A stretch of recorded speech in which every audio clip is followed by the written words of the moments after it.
I thought about something today for the first time in like a decade. Does anyone remember this Canadian guy who built a bear suit back in the 80s? A bear suit as in a suit that protects you from bears, not a suit that makes you look like a bear, or a suit that helps you bear with the cripplingly pathetic state of your life. I googled this again and came across some of the most unintentionally hilarious footage I've seen in a very long time, and he even made a version which he started comparing to sci-fi power armor. The question is, does it actually hold up? When we think of power armor, we tend to think of sci-fi badasses, genetically engineered super soldiers and demon-slaying juggernauts, unstoppable walking tanks. Could the closest thing we ever got to that be a crazy Canadian dude cosplaying as RoboCop? Let's start with a rundown of what we're comparing it to. When I think of power armor, I guess I think of the Mjolnir suits, or the ODST armor from Halo, or the Praetor suit from Doom, or maybe the Stormtrooper and Clone Trooper armor from Star Wars, although that's already conflating a bunch of unrelated things, to be honest. The concept of sci-fi armor is kind of vague. I'm pretty sure Star Wars Stormtrooper and Clone Trooper armor is just armor, not power armor, as in it's not powered, you can't bench more or punch harder when you're wearing it. Given Stormtrooper's general shot accuracy, it also probably obscures your field of vision more than tethering a small flock of geese to your forehead. All things considered, I could make more effective armor out of some slightly larger than average slices of cheese. Of the actual power armor, the more realistic one is probably the Mjolnir suit from Halo. I say realistic, there's a fair amount of hand-wavy sci-fi bullshit, such as the ability to survive falling from space by locking your armor, or, well, excuse me, that's what I assumed armor lock was. I just checked Wikipedia, and apparently armor lock emits an energy shield that protects the wearer, and also just happens to generate a gravitic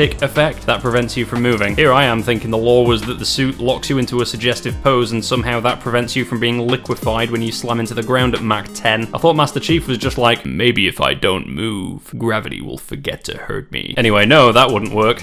Neither of them. The first way because the technology is described in such a vague way that it's basically magic, and the second way because, you know what, test it yourself. I'm serious, seal yourself inside a concrete sarcophagus doing one of the YMCA poses and pay a local pilot to throw you out the side of a Cessna at 10,000 feet, and let me know how you're feeling afterwards. For legal reasons, that was a joke. Powerful as Halo's Mjolnir armor is supposed to be, I think the Praetor suit from Doom would probably win in a fight, if for no other reason than because it's powered by Argent energy, which is, let me double check the internet just to make sure I'm getting this right, energy siphoned from hell after having been created by torturing countless humans over eons. If that isn't the most ridiculously over-the-top fictional energy source, I don't know what is. I suppose it's fitting for the Doomslayer's day job though. Here's a quick reminder of all the other over-the-top shit that guy has to deal with on a daily basis.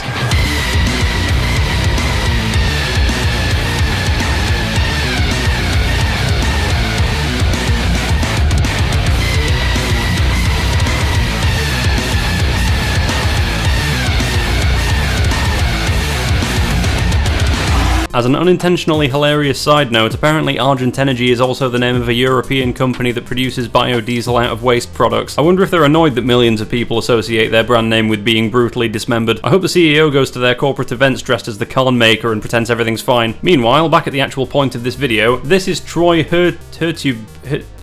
How am I so bad at pronouncing things? I'm just going to call him Troy Hurtubise. He's a Canadian inventor and the absolute madman behind a series of homemade armor suits that he personally field tested in ways that make my tibias want to spontaneously snap at 90-degree angles. How wide are his shoulders?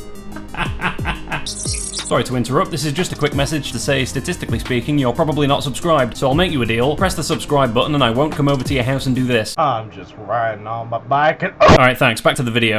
His goal was to create a suit tough enough to survive a grizzly bear attack, but I can't help but think it looks like he just bought out the stock of an American football pad store and got creative with some glue and scissors. It do be looking like the Halo guy though. I remember finding this on YouTube when I was like 14 and feeling like I'd just been jump scared by Master Chief. She looks like Tomb Raider. That's weird. Did you put a fucking mod in this? No.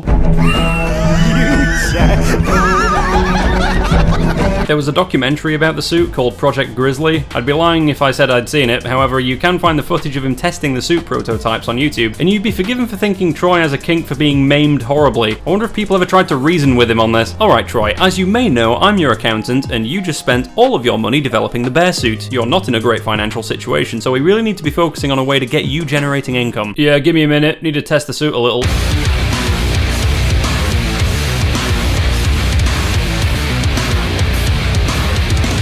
Satisfied? Yeah, it's not bad. Okay, great. So, although bears are big, right? Bears are big? Bears are big. Yes, great work. So I should probably test getting hit in the face with a log. What?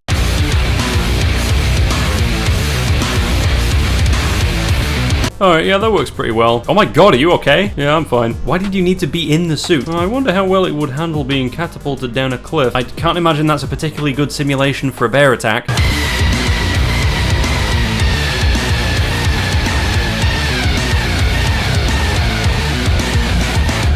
My suit's amazing. You are really gonna hurt yourself. I wonder if you can survive being hit by a truck. Please stop.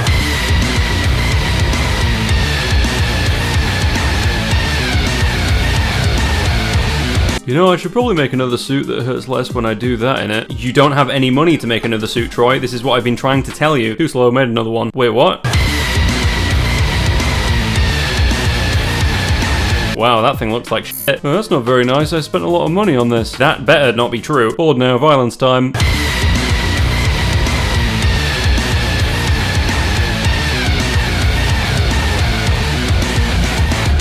I kinda tickled. Troy, I am begging you to stop for your own well-being. Okay, I'll stop letting guys beat me to death with sticks. Okay. But this is a new suit, so I need to blast myself with the logs again. Oh, for God's sake, just don't be in the suit. Oh, never mind, he already left.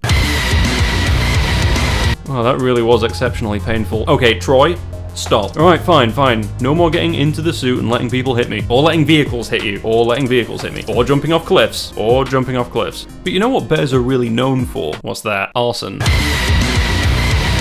Maybe I just don't have enough context, but this guy really seems like he's absolutely out of his fucking mind. He did eventually make that military-style model, which is what I really remember him for. The suit purportedly has 97% body coverage while retaining 95% flexibility and weighing no more than 50 pounds, which means it probably weighed exactly 50 pounds. It also apparently had dual magnetic pistol holders, a helmet intake and exhaust fan for temperature control, voice-activated radio communications, a laser targeting system, a built-in voice-changing speaker, a compartment for containing a dose of morphine, a last words recorder just in case the suit does not work, a remote-controlled surveillance robot stored in one leg and a screen with which to control it on the other leg, a shoe with a shovel built into it, a clock integrated onto the penis plate, and a pepper spray capsule that's actually banned by the Chemical Weapons Convention. Unfortunately, I've got absolutely no idea if any of these things on the suit actually worked. After all, the guy also claimed to have invented some kind of device which rendered solid objects transparent with the side effect of destroying nearby electronics and killing all the small animals in the area. So either he's a liar or he just filled his entire neighborhood with gamma radiation.